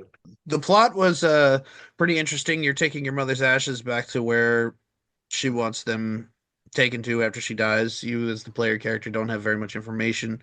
You meet Pagan Min, who is voiced by Troy Baker, and Oh yeah, I mean, huh? we've gone over this game extensively on the podcast. We've already talked about the secret ending, and we've talked about the politics of the area that the game takes place in. We've pretty much I mean, Talked about the we've game. done this. Yeah, we've done this one in a previous episode. It is by far the best secret ending of the ones of the Far Cry games that have them. Yeah, just By don't do far. anything. Yeah. No, Yeah. no, no, that's not what I mean. But like it's still like yeah, you sit there and do nothing. That's a little boring, but then you go and but he's like, well, let's go do what you're here for. I'm your dad. Let's go shoot some big fucking guns. Like, you know, like that it was just a cool way to end it. But in five, it's like if you stand there and don't arrest the father, they just escort you out of the building and the game ends. Yeah. And That's pretty lame. in six, you play till you get the boat, sail fucking west. I don't know what direction it is. Sail away from the island in a specific direction, and then it just shows you sitting on the beach, like or laying on the beach with a radio playing, like all the bad shit that's happening on the island you just left. Yeah, You so know, like we don't have to spend a lot of time on four. Listen to our older uh, episodes. We go Yeah. yes, into big, Um, pretty deep detail in four yeah. and in five. yeah, five And Um, is fucking great. I want to play five again. Now, Uh, Assassin's Creed Syndicate, I'm I pretty didn't sure play it. I played it, and I'm pretty sure everything that I have to say I've already said in previous episodes. Which Uh, one was Which Syndicate? one is Syndicate? Syndicate is the one where it's in London and it's during the Victorian industrial era. Okay, so that's the And one I was thinking of. yes, that's the one you're thinking of. And you have two playable characters. They're fraternal twins. One is Jacob, and one I forget the sister's name, Dumb bitch. but the sister, she is more stealthy, and Jacob is more combat orientated, and that's like the big difference for this game. And I've already gone over that plenty of times in previous episodes. Yeah, we could get through some of these we've already talked about. What's next? Did anybody play Rainbow Six Siege? I Yes. have for a little bit. Yep. I know that it was like released as like from my perspective just watching things on YouTube it looks like they were attempting like a Call of Duty killer. Yes Yeah, and no. it is if you want to just play search and destroy with like super realistic shit in comparison Yeah. to Call of Duty. I'm not saying it's like real life because it's fucking not. Fuck you. Fuck Um, you. no, fuck you. Fuck you. Fuck What's But you it, both. happening? I don't know. But I mean, it's still got the same like toxicity level as Call of Duty for sure. Oh, that's Like good. one of my Consistency. first few games, I didn't know the people. They were just fucking randoms. And it was like my third game playing. Like I'd never played this game before. And they have the little like roller things that let you see Oh, the around the camera map and bomb. shit. Yeah, the camera bots and shit. But it's at the They start of the explode. map. It's well, yeah, but it's at the start of the map where the defenders are setting up. The attackers get to like roll these things around and they can kind of see the defenses and where shit is and blah blah blah. I'm a defender. I don't know what the fuck's happening. I know to kill the little bots. So I go to shoot the bots and I accidentally shoot my teammate. It wasn't on like I wasn't doing it intentionally. I was trying to kill the fucking thing. And for the next like 3 rounds, and I know they've changed it since then, he just kept killing. He's like, get good at the game. I'm like, how the fuck am I supposed to do that if you keep killing me? Like That's a I Kyle didn't. problem. Yeah, I was like, I didn't want to. I uninstalled the game after that. I was like, I'm not gonna play the game with these people that are just a piece of shit. Yeah, I've heard that No. if you're a big first-person shooter fan, Rainbow Six Siege is something to check out, like online competitive. My thing is, I kind of prefer the older Rainbow Six games because they were third person. One of my favorite weapons to use was the white phosphorus grenades, just because you can just toss that in the room and all your problems disappear in a blaze of glory. Yeah, yeah, that's pretty good. Yeah, I played Six Siege for a little bit, and I'm like, oh, okay, this is cool, but it was super limited. They only had one game mode, and that's defenders versus attackers. And Yeah, either you're defending a weapons cache or a hostage, and then you gotta go in, you board shit up. Yeah, it's like, yeah, whatever. I can see how people like it, but it wasn't as fun as the older games, especially because they kind of took away the white phosphorus. Yeah. Do we have anything else to add? I'm sorry, I don't have insight on that game or the next game. um, they've I updated things since I played. From that story, I played it after that point with other old coworkers who were fucking dumbasses. They have updated it, so if you kill your teammate, I think it's 2 or 3 times, you're just kicked from the game. So it's like, As you should yeah, be. absolutely. Or make it ricochet at least. So if they go to kill you, just fucking bounce it back at them. Fuck off. Yeah, Like fuck you. You're gonna keep killing me. Bye. You're done. Meanwhile, like when I would play Call of Duty on hardcore mode and kill my teammates, I'm just really bad at it. I Huh? promise it's not personal. I just kept oh shit. Oh fuck. that Yeah. was a teammate. Yeah. Like And lucky go ahead. lucky we can't do it in Texas Chainsaw. I've been playing Texas Chainsaw with Wow. Kyle and he's been Leatherface. And the thing about it is sometimes I forget I'm a family member in the game and Leatherface just comes running around the corner. If I had a gun, I would shoot you. Yeah, absolutely. And so I'm Yeah, like, oh 100%. fuck, God. The That guy Because right with he the there, just chainsaw. that comes right there sprinting is around a part. corner. Huh? That right there is partially why I don't believe like Texas Chainsaw Massacre is. I know it's not realistic, but I mean, like it shouldn't.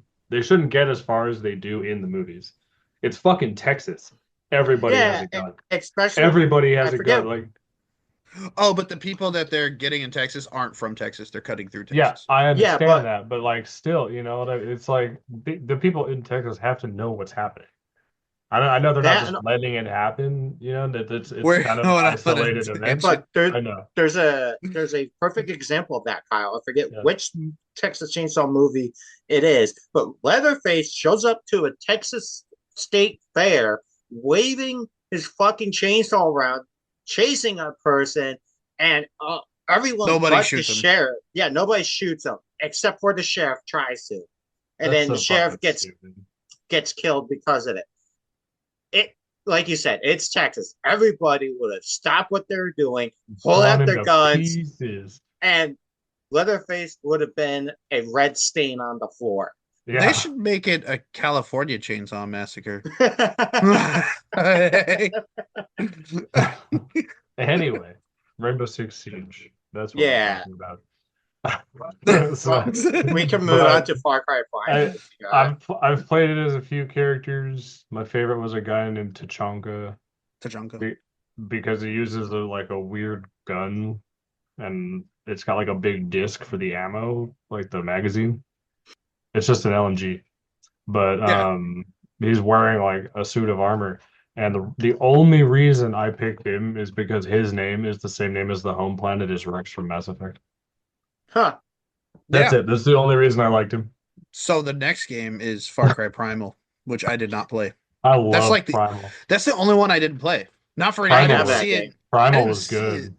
Like I didn't see it and go, gross, I'm not gonna play that. I just for one reason or another, something else probably came out in 2016 that got my money. Yeah, And then probably. I never got around to it.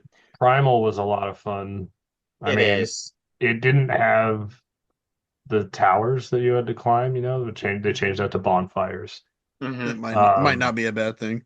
yeah, no, it was fine. It had the same thing, you still go Well, up to a thing, do the thing to it, like a tower or the bonfire.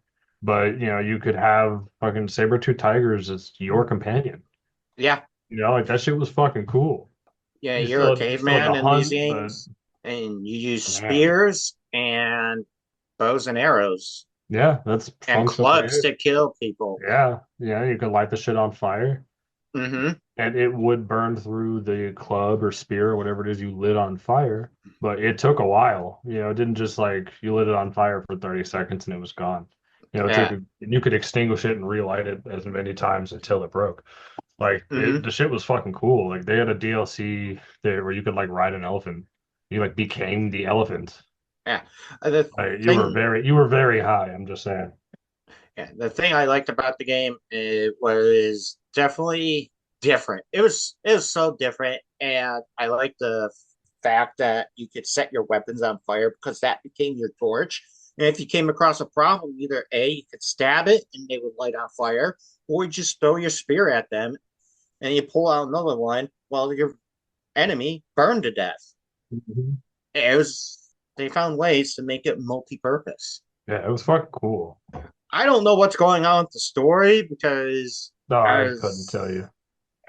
I just was like just playing the game. I didn't really pay attention to the story. I'm like, oh, this is cool. I'm gonna go around and fuck up cave people.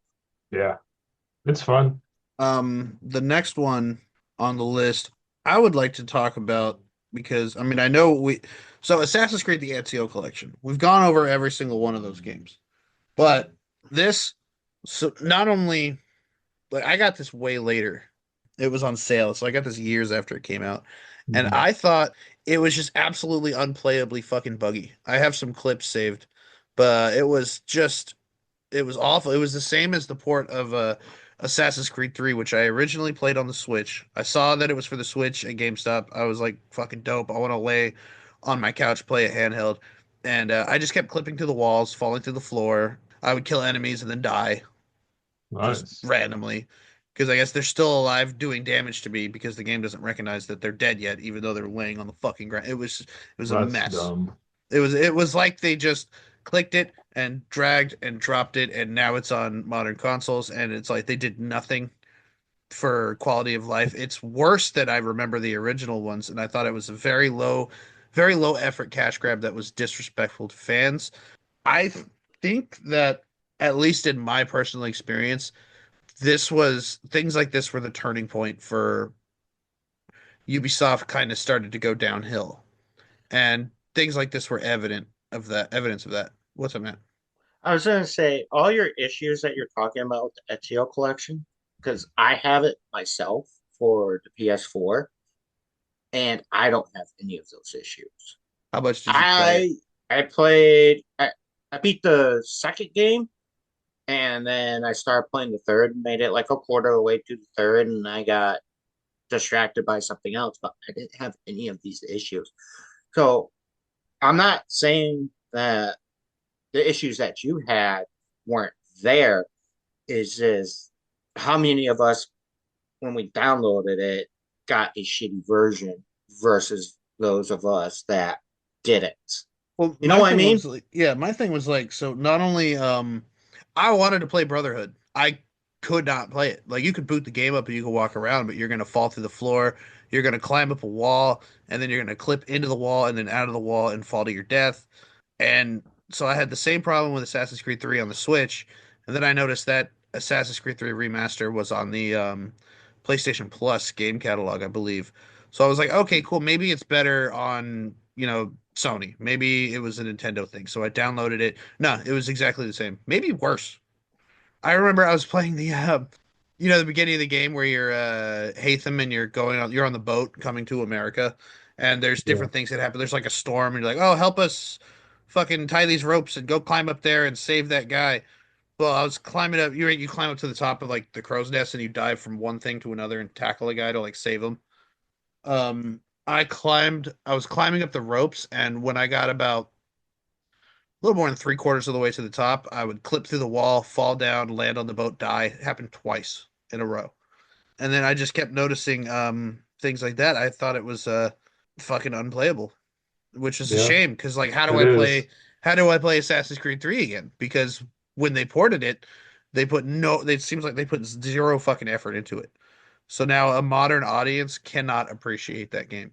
And they don't give a fuck because dumbasses like me bought it. And I think that's what the market was for. They Yeah. sold the game in title only, and then you play it, and it's a piece of shit, and you're gonna walk through walls. And you ever seen that clip, Matt? Have you seen you remember that clip where the Connor's interrogating that guy in the alley? He's like, "Tell Yeah, me it where looks your like it's boss is." jerking And them off. he looks like he's jerking him off. That's Assassin's Creed 3 remastered. That's just funny though. He's like, "Tell me where your boss is."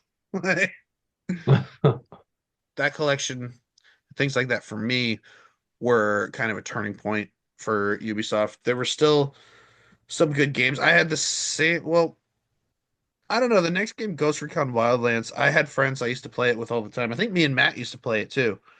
Which game? Wildlands. Yes, I spent a lot of time playing Wildlands. Wildlands is fun. I did too. I don't know. I don't know if it was me, if it Give, was the internet, or give me a quick second. I'm trying to find information based on Ezio collection to be see prepared. if it is a buggy mess, and it is, but also it isn't. It just depends on your look of the jaw.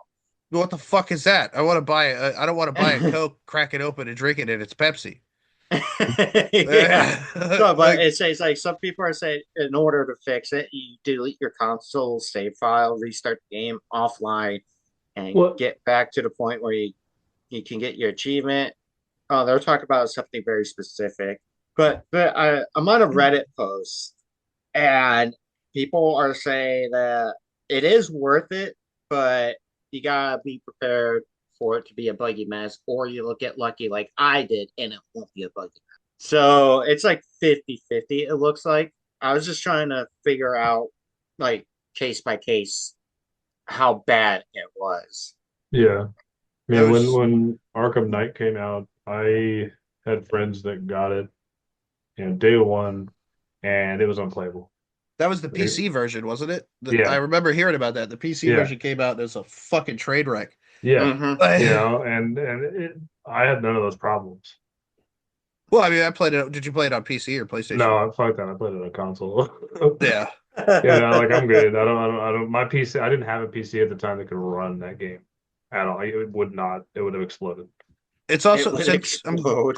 I'm glad you brought that game up because it's important to note. I've mentioned in an earlier episode how my experience buying a PS4 from GameStop and how I had to make 3 or 4 trips to GameStop to get one that worked. One of the earlier games I got was Arkham Knight, and Yeah.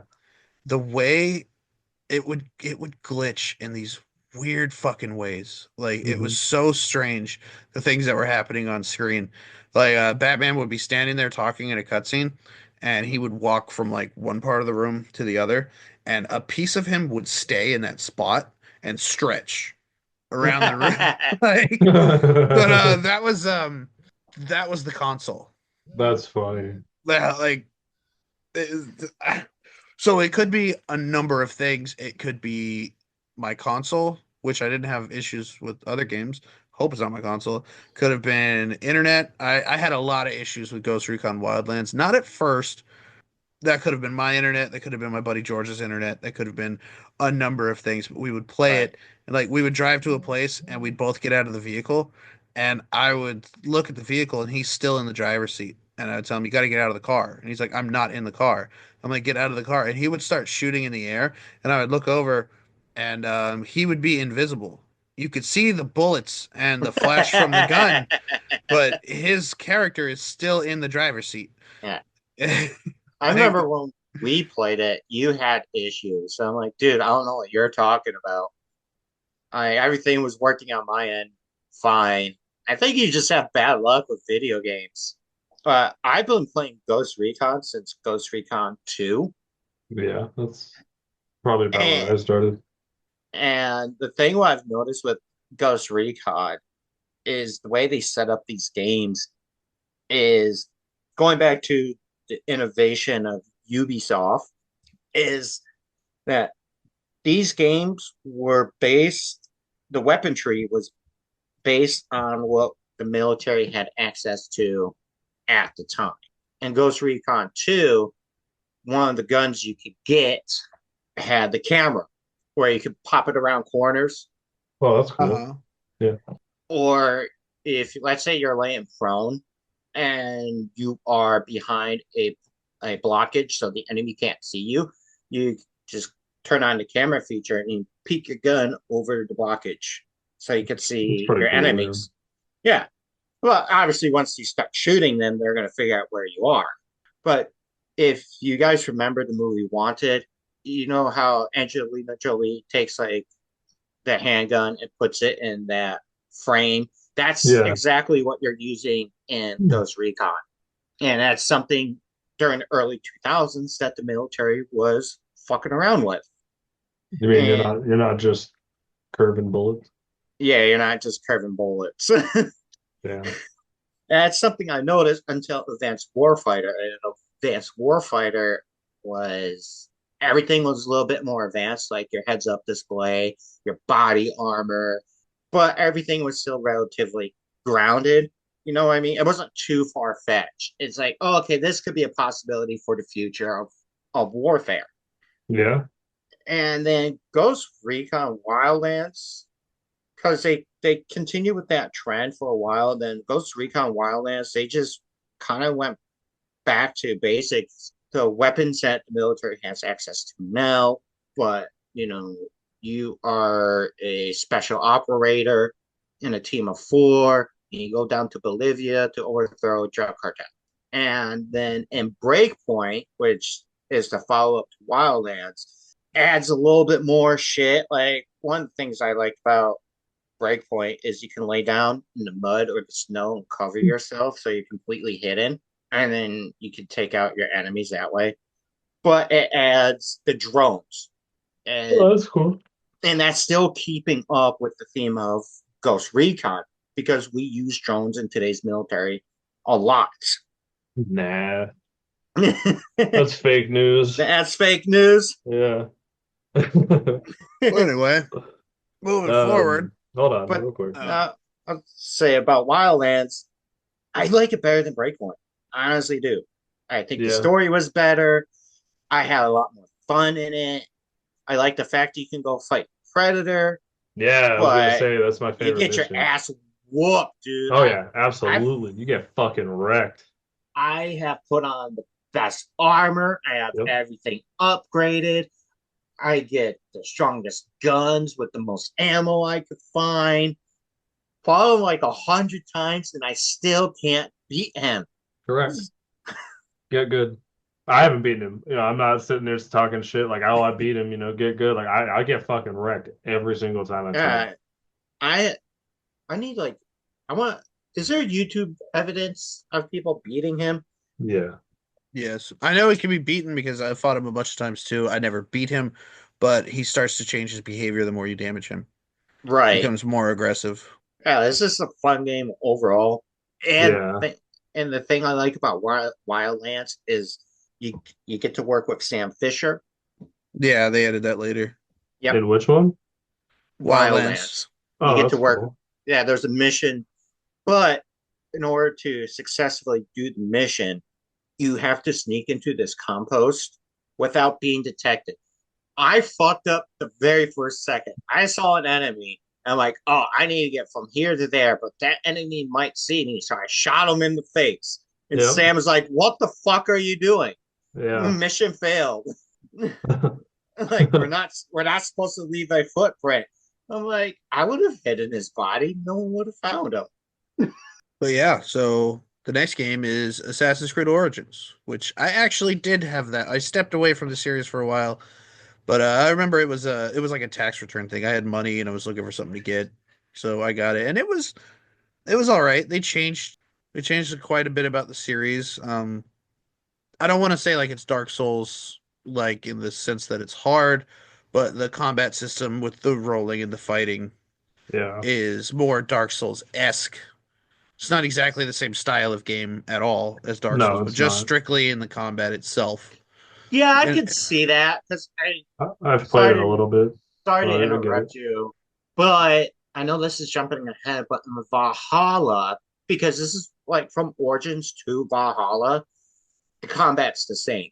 And I found that dodging and then counterattacking was a lot more effective than anything else. And if you're good at dodging in Dark Souls, you're going to be excellent at dodging in Assassin's Creed. I thought, well, the game was fun at the end where he's like, "This is our creed." I'm like, "You fucking ruined it. You ruined the whole thing." Like, like it was going pretty good. He's like, "This will be our creed." I'm like, "Why'd you have to say it?" The only way he could have saved it is if he had said double ass first. Yeah, this will be our ass creed. The next one, Far Cry 5, we've gone over that a lot. We all spent a shitload of time in that game. Not really You much sense got in you guys want to fight in that bar one more time? that was great. Matt would get I so mad. know. I have that video. After that is the Division 2, which I'm noticing Yeah. that we didn't put Division 1 on the list. I have Probably because beaten, I wrote the first half of the list.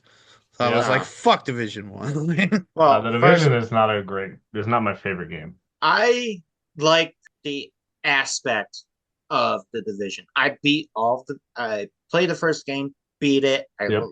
The story is intriguing. I like how they came up with the idea for the collapse of society is to put a disease on the dollar bill, essentially.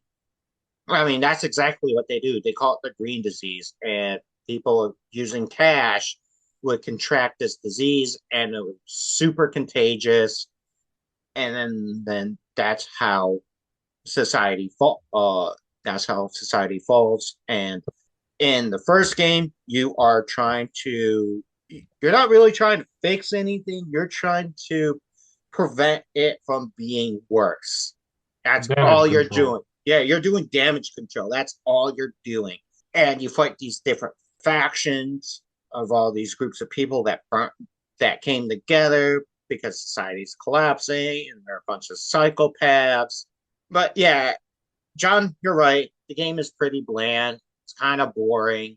So I only pushed through the first game just because I just want to know what happened at the end with the story because I thought it was intriguing.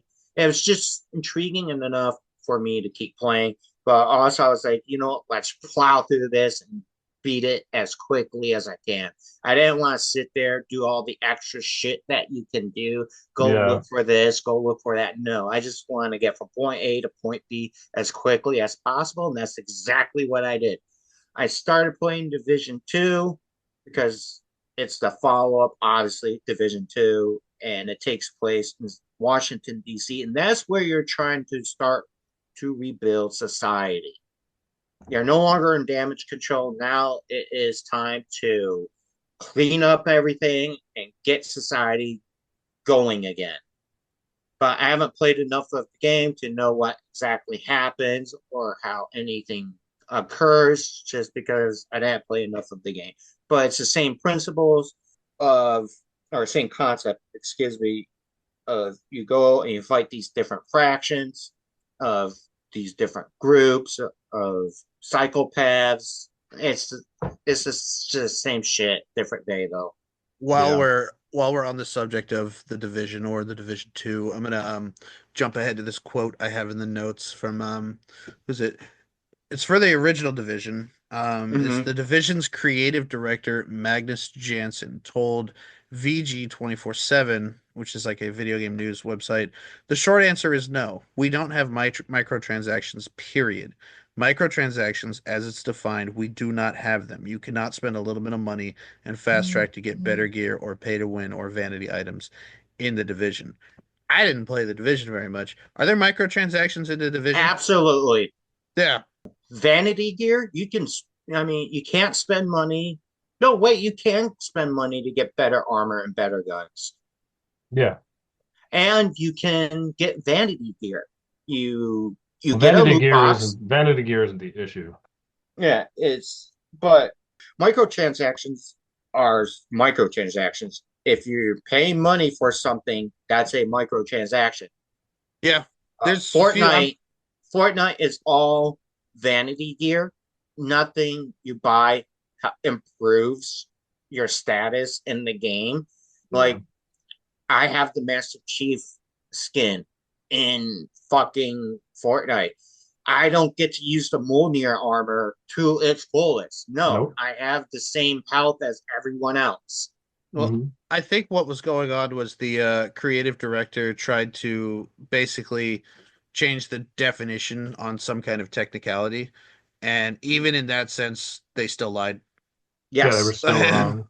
There are a few. I mean, microtransactions are. I'm not a There's even fan. loot boxes in fucking Division. There Yeah. was like one good example I'll give of a microtransaction and that I enjoyed, and I might be burnt at the stake for this, but the Resident Evil 2 remake. In order to like unlock the infinite rocket launcher and do all these things, you have to like beat the game on hardcore mode under certain parameters. I don't, I mean, I've speed ran that game, but I don't fuck with it on hardcore mode. I do on standard difficulty. So what I did is I paid like $5, got the infinite rocket launcher, and then I beat the game in an hour and a half. Yeah. I'll pay the $5. Fuck that. Like, Yeah. but other ones where I guess that does technically qualify as pay to win. You're, I mean, it's a single player game. You are paying money to make the game easier. But in my opinion, there are two ways to play those games. There's, with special weapons and without special weapons. And there's no in between. I'm not going to just pull out the rocket launcher for one boss and then put it away. Once you use Yeah, it, exactly. once you use it, your S plus capabilities are gone. Like you won't get the highest ranking. So either use it for the whole thing or don't use it at all. Yeah. Correct. So that's a DLC that like I could get behind. I was like, yeah, thank you. Here's $5. Don't make me do that shit. Hmm. Yeah, but the thing is, my suggestion is beat the game the way it's intended and then have fun with the rocket launcher. Yeah, Yeah, sure. of course. That's what I did. Yeah. But, moving on, let's try to get through the rest of this list. Well, there's Odyssey and Valhalla, which I know Matt played, but I didn't. Well, okay, I've so I've played them, but I haven't beaten them in any capacity. I haven't beaten Odyssey. I beat Valhalla. I was kind of out of the game for Assassin's Creed. I didn't play Origins. I did not give a shit about it. I thought the And concept was cool, but I yeah, didn't like the gameplay. and then they came out with Valhalla, and I was like, you know what? Vikings. Fuck yes. Yeah, And then I was super disappointed because, yeah, you can go around and raid and do things like that, but it's not abundant. You can do a yeah, little bit at a time and all that other shit. And I was like, man, this kind of sucks. I cannot tell you what happens outside the Animus because I don't give a shit. The story for Valhalla was kind of shitty. mhm. Like I said, I was very disappointed. I like Odyssey better. I went backwards, and it's like, you know what? Let's give Odyssey a try. The thing I like about Odyssey, it does play into the Greek mythos a lot better. Yeah, You could find Achilles armor, and it gives you special buffs. I got Hades spear, oh nice. and that gives you some special buffs. It does things like that. It feels more. I'm not sure what the word is I'm looking for. Like I said, they play into the Greek mythos a whole lot more in Odyssey versus Assassin's Creed Valhalla. You know what I mean? Yeah, I get Um, you. so let's kind of a lot of these games on the rest of the list, I didn't What the spend fuck them. is Rebel Collection? Oh, the Rebel Collection was when they ported Black Flag, and there was another one on there too. Rogue. Which that one that port was not bad. I played Okay. that's the one I played the fuck out of. No, I told Okay. you the one that's already on there. Scott Pilgrim versus the World. I never I played it. I That like uh the was fun. comics in the movie. It was a fun game. It was just beat 'em up. You Okay. know, I did I not play enjoyed it. Far Cry 6. Did you guys play Far Cry 6? Yes, very, very a shortly. little bit. Was it good? No, I didn't like it. Is this where Ubisoft starts to fall off, you guys think? No, I thought it was way before that. Okay. Ass Creed Mirage? I didn't play it. Neither did I. I did not care for it. John? Mirage, no, I didn't play it at all. Okay. What is Pop Tick 2024? I have no Oh, it's idea. Prince of Persia: The Lost Crown. Oh, right. I thought that was really disappointing. I played it for about an hour and I was not impressed. Was that the Um, one you just recently yeah, downloaded after you played Metroid? yeah. Yeah, I was on the PlayStation with you, and you're like, man, this game sucks. So I'm gonna go back to Metroid. Skull and Neither Bones didn't play. me either. Was Yeah, it I heard bad things. same here? I heard that it was supposed to be this great experience, but A, it was delayed, and B, like more than half of the stuff that they said was going to be in the game was not in there. Yeah, but I mean, we didn't really play it. Star Yeah. Wars Outlaws also didn't play. I have not heard anybody say anything nice about it, and I've heard a lot of people talk about it. Yeah, all the review videos I saw for Star Wars Outlaws because I haven't played it, and they all pretty much say the same thing that it's a buggy mess, the dialogue is boring and drab, and it's a open wasteland. There isn't anything really in the game for you to do. Well, the last one on the list, I actually have been playing, but so Assassin's Creed Shadows. I got it. I don't hate it. There were things. I saw gameplay footage of the voice acting for the English dubs, and it was some of the worst voice acting I've ever heard in anything ever. It was fucking terrible, beyond robotic, like really, really bad, very low effort. There's a lot of controversy surrounding the game. Like they're saying that some of the architecture is actually Chinese. They allow players to destroy very important monuments and shrines and things. The Japanese government doesn't really like it. But if you take all that stuff out, I put it on immersive mode where everyone speaks their native languages and there's subtitles. I'm not really paying attention to the story. Playing as the female character, Naue, I believe her name is. and just roaming the world and knocking out viewpoints and going into towers and like killing all the samurais and shit and sneaking around and stuff. And that aspect, the gameplay loop of the game, the meat and potatoes of it, I do like it. Like I Okay. think that shit's not bad at all. The story seems kind of dumb. I've watched some of the major plot points in the game, but other than that, I'm skipping just about everything. I don't think it's written very well. I don't think the story is handled very well from what I've seen. But the gameplay itself, once you get your machete and cut a path through the bullshit and get to the actual game itself, it's not bad. Like I Yeah, like it. Okay. It reminds me of do you ever play Tenchu Stealth Assassin on PS1? I've played it. I played, I think I played the third one, but yeah, I I played played it. Evan's Wrath or something like that, Which whatever one it's is the called. one where you can be the dude or the chick? I think that's the first one. But anyway, the game feels like a updated version of this because this had really dated controls Hmm. and wasn't all I mean, it was really fucking cool for the time. Play Metal Gear Solid, it's better. It was a really interesting stealth game where you had ninja tools, grappling hooks, throwing stars, stuff like that. It was very violent and You could gory. hold up the blanket in front of you and blend in with the background. It look when you cut someone's stomach open, it looks like a bunch of red coins come spilling out of them. Yeah, that was the shit. Yeah, Peak Um, graphics. I don't know. Shadows kind of feels like that, but done a little bit better. Obviously, Okay. it's a bit more modern. If you're looking for the next best narrative or greatest game ever, maybe wait till it's on sale or skip this one entirely.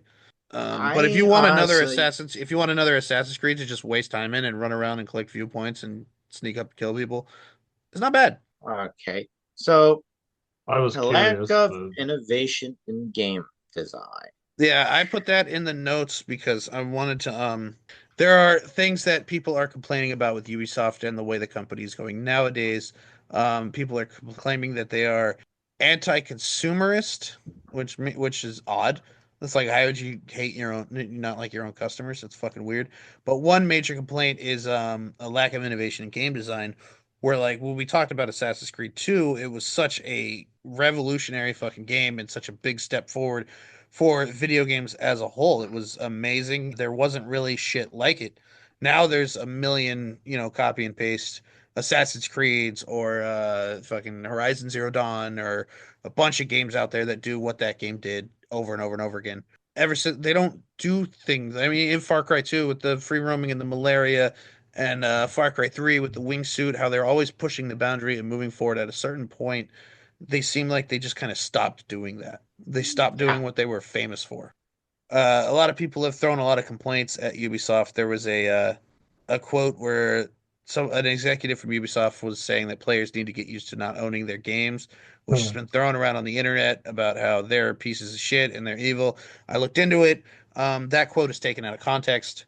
He was talking about the new, I think it's called Ubisoft Plus or whatever their service is, where you pay a subscription and you have access to a bunch of their games. And what he was saying, in order for that to be successful, players would need to get used to not owning their games. That's the full quote, like what he was saying. But what people are saying, oh, Ubisoft exec says players need to get used to not owning their games. They're pieces of shit. And everybody, even when I heard it, I was like, what the fuck? What a piece of shit. But then once you do just a little bit of research, yeah, that's not what he said. Yeah, that's fair. I mean, you're paying for a subscription service. You don't own the game. It's the same as Netflix. You don't own fucking Die Hard from Netflix. So if Netflix takes down Die Hard, guess what? They're taking it down. Yeah. Yeah. Moving more into current events with them, there's from what I've heard, it's some kind of acquisition where Kyle, what is 10 Cent Games? Who are they? They own a bunch of different things, but they're like a Japanese or Chinese company. I think it's a Chinese I know company. they're Chinese, but Yeah, they own League of Legends. I know that much. Do they own Epic Games? no, Epic Games No. owns Epic Games, and they are their own thing. Yeah, Okay. they make Fortnite. They have a fuck ton of money. They don't need Yeah. China to help them. So basically, what this acquisition is Ubisoft is creating a new entity, and they're moving certain IPs. I've heard Far Cry, Assassin's Creed, and Rainbow Six are going to this new entity. Tencent Games has invested 25% of the money, so they have 25% ownership of that new entity. It will have its own individual management, and the games, Ubisoft will get royalties for the games that it creates. Now, that could mean it's very vague. It could mean like everything's going to be different. All these games are going to be different. They're going to go in a different direction. We're going to have new Far Cry, new Assassin's Creed, or it could also mean that like the people who make these games are not going to see a change in their day to day at all. Well, the thing with Tencent Games only having 25% ownership of this new division from Ubisoft, that doesn't really give them a whole lot of creative control, considering Ubisoft still have 75%. So Tencent can be they can say, hey, we want to go in this direction with this game, with this story, and all this other stuff. But Ubisoft can be like, no, do it this way. Yeah, well, while they only own 25% of this new entity, creating a new entity, putting these IPs into that entity, and then having Tencent invest 25% of the money for it, all of those things together greatly increases the value of those IPs and of that new That is entity. true. So while they only own 25% of it, if they were to say fuck you and pull their 25% of their money, that would be devastating It would. for I that Yeah. mean, new. 25%, it could be, it's definitely millions, if not billions. They It's a could whole lot of money they could lose. they have a kill button Yeah. if they want it. They don't have complete 100% creative control over everything, but they can fucking shut you down if they Hmm. wanted to. Like there was a code of conduct change implementing DEI stuff in 2021 when they hired a VP of diversity, equity, and inclusion. That I don't want to go too much into This is that. how I would say it. It's what does this mean for the company and how does it affect their business decision? And like, how would that affect the future of the company? Me personally, as we did this episode and thinking back on all their games, because a lot of people are coming out and saying all this stuff about DEI and how it's like ruining video games, things like that. Tell me where there's like an instance where the DEI was in today's Ubisoft games ruined the game. Well, we haven't played some of their newest games, which is what we covered. True. We didn't play Skull and Bones. We didn't play Star Wars Outlaws. Yeah. The Assassin's Creed Shadows. The I think it was when the trailer came out. But Or early gameplay they footage. The was it Black 2000? Samurai, the Black Samurai character. Mm-hmm. So it turns out like he's barely real at all. They added him for obvious reasons because he looks different and it's diverse. They gave him fucking hip hop Japanese music to play, which is like Yeah, it I was. mean, I think they changed that though, but I think if you really want to learn about the how DEI has impacted Ubisoft, I would look into a YouTuber called Legendary Drops. If you type in the downfall of Ubisoft in YouTube, that's what you're gonna find is Legendary okay. Drops. He's a lot more Verse. versed in that than I would say that we are. Okay. That's fair enough. I mean, we don't know what's going on with their games of as of today and how DEI is affecting it, but I don't know if this is such a good decision for them personally, just to change a core concept like that and say, hey, we have to diversify everything that we do going forward. Well, Because you could see it in movies where someone comes in with a script and it's really good, but because the production company wants to fit a certain narrative, they change a shit ton of things and it ends up not being as good or as well executed. You can definitely see that happen in movies. You can see it happen in video games as well. Because there's been plenty of times where you go back and you do a little bit of research of how something was meant to be, and it seems a little bit more interesting, or you would prefer the original script of what they gave you for the final product. So let's say someone comes in with a really good script, and then Ubisoft is like, well, that's not going to work because it doesn't fit our core concept. We have to diversify it.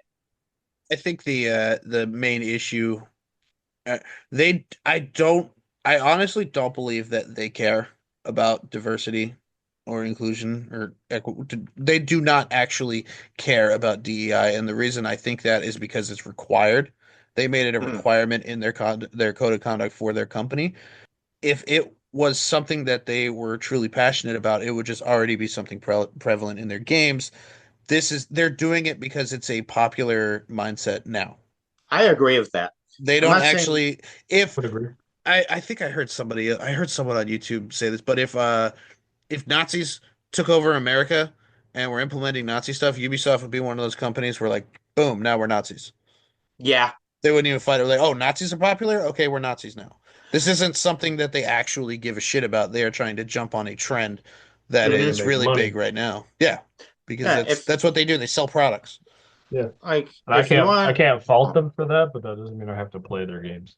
Yeah. true, but If you make a bunch of characters, you make the Justice League, but it's all like whatever, it's all diversified and all that shit. It already is pretty diverse for the Justice League, but well, you understand my point here. You do yes, that, but you make them all still really good fucking characters. Like you write all the characters really well. They're just really diverse now. That's yeah. totally fine.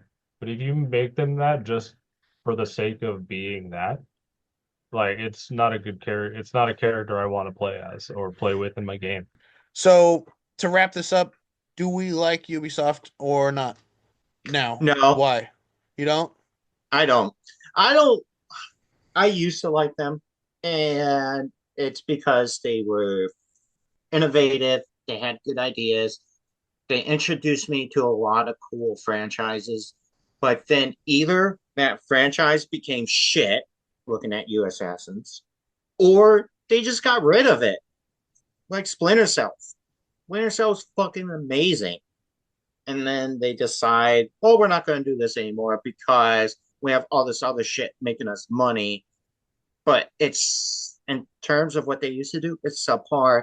And also going back to what you said about the DEI stuff, they're just a company on a trend. They're not really trying to be diverse because they're passionate about it. Sure. And it's not just with the DEI stuff, it's with every decision that they're making. It's the fact that they're just a business now out to make money. It's as simple as that. They don't really care about the customer. They don't care about storytelling. They don't. It's the proof's in the pudding, as they say.